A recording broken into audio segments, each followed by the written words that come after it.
Assalamualaikum warahmatullahi wabarakatuh. Perkenalkan, nama saya Gina Mirina. Di sini saya akan sedikit menjelaskan mengenai tugas menampilkan classification report.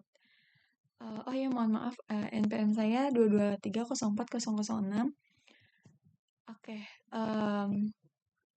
saya akan sedikit menjelaskan mengenai kode-kode yang sudah saya coding di sini. Yang pertama ini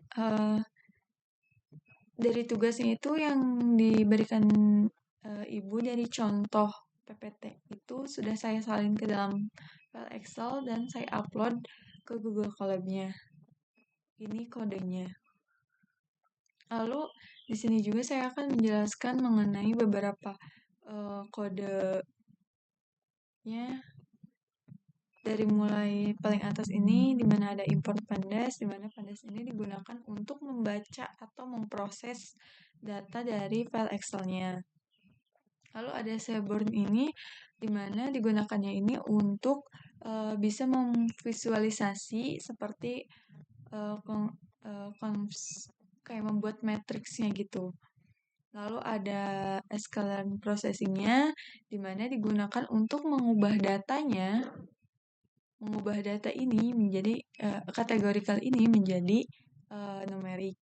Lalu ada Naive Bayes-nya di mana model klasifikasinya itu menggunakan algoritma Naive Bayes.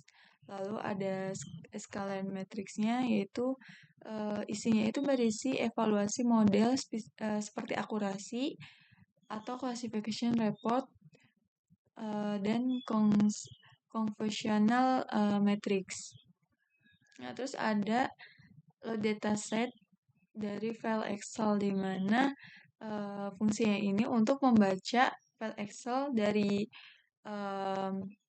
file evaluasi klasifikasi Excel lalu menyimpannya ke data frame atau DF ini ya. Lalu menampilkan 5 data pertama. Jadi kode ini tuh gunanya untuk menampilkan 5 baris pertama dari dataset untuk memastikan kalau datanya itu dibaca dengan benar. Lalu ada label encoding untuk data kategorikal. Terus di sini juga ada kodenya, ada fakta prediksi, di mana kolom fakta ini dan prediksi ini berisi data kategori, misalnya kayak spam atau normal. Jadi kita harus mengubahnya menjadi angka biar bisa diproses oleh algoritma Naive Bayes-nya. Lalu di sini juga ada label encoding-nya di mana digunakannya untuk mengubah kategori menjadi angka. Seperti itu. Lalu ada definisi fitur X dan target Y. Nah, fitur X itu di sini hanya mengambil kolom fakta karena kita ingin memprediksi sesuatu ini berdasarkan nilainya. Jadi dari nilai si ininya. Kalau target Y itu pada kolom prediksinya hasil yang ingin diprediksi oleh si modelnya.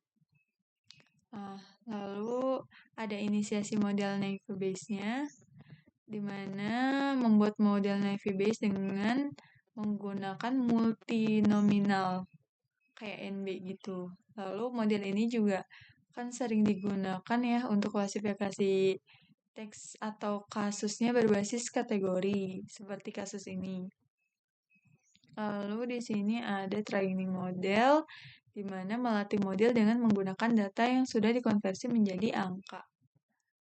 Lalu memprediksi data, di mana model yang telah dilatih untuk memprediksi nilai Y berdasarkan nilai X-nya. Lalu ada evaluasi model, di mana di sini ada akurensi skor. Nah, ini tuh menghitung akurasi model dengan membandingkan hasil prediksi dengan data yang aslinya. Lalu di sini juga ada klasifikasi report. Nah, ini klasifikasi report ini menampilkan matriks evaluasi seperti recall, terus F1 score-nya, precision-nya, seperti itu. Lalu ada function matrix Dimana ini itu untuk membuat tabel function matrix melihat jumlah prediksi yang benar atau yang salahnya. Nah, terus di sini juga ada menampilkan function matrixnya menggunakan Seaborn yang tadi ya, menggunakan Seaborn Health Map untuk membuat visualization matrixnya. Terus ada CMap juga, di mana ini digunakan untuk skema warna birunya untuk menampilkan lebih jelas kayak ya gambar lah gitu ya, warna gitu. Nah, jadi kesimpulannya dari kode ini tuh bisa membaca data dari Excel, melakukan label encoding juga, lalu melatih model Naive Bayes-nya. Lalu modelnya itu kemudian memprediksi hasil klasifikasinya, menghitung akurasi, dan menampilkan confusion matrix dalam bentuk tabel atau grafiknya. Terus langsung hasil evaluasi modelnya ini dapat digunakan untuk memahami performa klasifikasinya, seperti jumlah false positif, false negatif, true positif, dan true negatifnya. Seperti itu.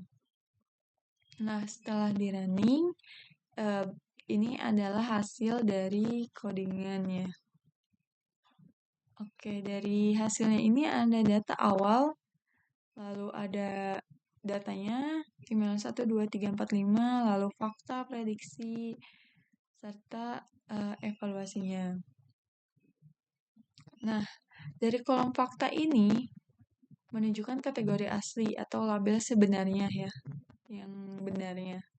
Lalu pada kolom prediksi menunjukkan hasil prediksi dari si modelnya. Nah, di kolom evaluasi ini tunjukinnya itu bahwa apakah prediksi model ini benar atau salah. Begitu. Nah, terus akurasi dari modelnya ini mungkin bisa dihitung ya, kayak dengan rumusnya kayak akurasi jumlah prediksi benarnya, terus total datanya, lalu dikalinya gitu kan. Nah, di sini itu dalam penghitungannya memiliki akurasi 64,29%, yang berarti sekitar 64% dari data diklasifikasikan dengan benar. Lalu di sini ada classification report-nya. Nah, dari kolom precision ini itu kan seberapa banyak dari prediksi spam yang benar spamnya gitu. Nah, terus ada recall juga, lalu ada episode score-nya, serta support-nya.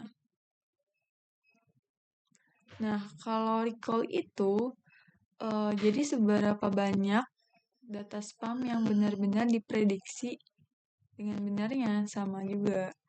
Kalau F1 score ini rata-rata harmonik antara precision dan recall, jadi antara dua ini. Nah, kalau support ini yaitu jumlah data di setiap kategorinya. Oke. Nah, jadi kesimpulan dari classification report ini, modelnya itu tidak hanya dapat mengenali normal dengan baik, dan modelnya juga tidak bisa mengenali spam sama sekali gitu kan, kayak antara recall dan precision ini.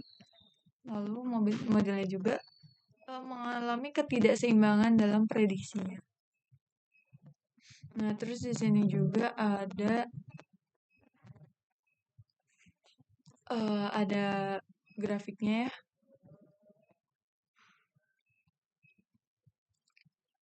Nah, jadi kesimpulan akhirnya ini dari hasil runningnya, di mana model ini hanya mengenali normal dengan baik, tetapi gagal mengenali dari si spamnya. Terus akurasinya juga kan terlihat tinggi ya dari 62,29%. Tapi kan ini karena ketidakseimbangan prediksi, jadi modelnya itu hanya memilih normal hampir setiap ininya. Lalu confusion matrixnya juga menunjukkan masalah besar karena semua data spamnya diklasifikasikan sebagai normal. Lalu precision dan recallnya juga untuk spam itu 0 ya. Jadi modelnya ini bisa dibilang nggak diandelin buat mendeteksi si spamnya. Mungkin kurang lebihnya penjelasan dari saya segitu. Kurang lebihnya mohon maaf jika ada kesalahan ataupun perkataan yang kurang jelas atau belum benar. Saya mohon maaf. Wassalamualaikum warahmatullahi wabarakatuh.